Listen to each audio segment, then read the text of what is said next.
Hey, I'm Andrew Perry Pawley, but folks call me Drew. Well, I got hooked on fishing when I was a kid, about 5 or so. We used to go down to Queens Grant and fish the lagoons there, and basically we just kept trying until we got something. My first catch was a little bluegill in a small pond in Queens Grant. I just remember running to my parents with the fish still on the hook. I was just so excited. I just wanted to show my parents I finally got myself a fish. What fishing means to me is it's part of my outdoorsmanship. I do the hunting and fishing, and it's also a good way to learn about the marine life around here and what tastes good. I really don't have a favorite freshwater fishing spots, but there are three I like to frequent, which is the northern mountains of Georgia, where I go for the big stripers in Lake Lanier and Carter's Lake. And then there's Lake Toho, where I'm trying to get a 10-pound largemouth bass. We'll get back to that in a minute. And there's also those canals in West Palm Beach where I go for the exotic stuff like peacock bass and clown knifefish and the like.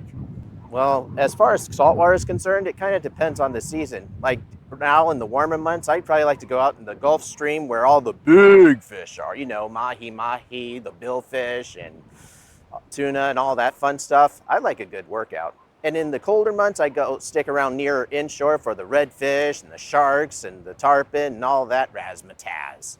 My favorite trophy catch would have to be my very first billfish, a sailfish. I was in West Palm Beach. We were doing the kite fishing, which is also a first for me.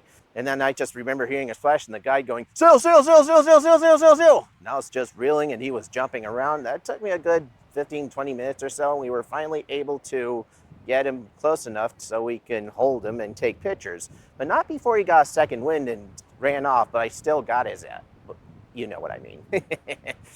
Most unexpected thing I reeled in? I would have to say it would have to be an alligator, because I remember fighting a fish when I was like a kid of 12 or 13 or so, and the fish suddenly got heady. And after a while, an alligator surfaced with my hook in its mouth.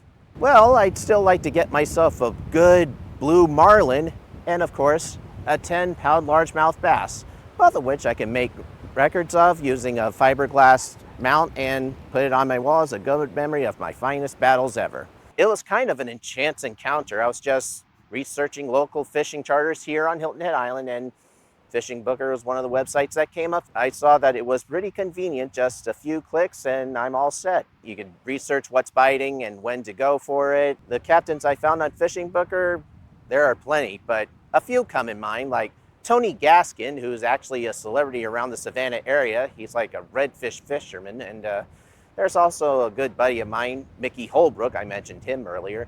And then there's Andrew Ernst of King of the Glades. And I'm just scratching the surface here. There's a whole lot of them.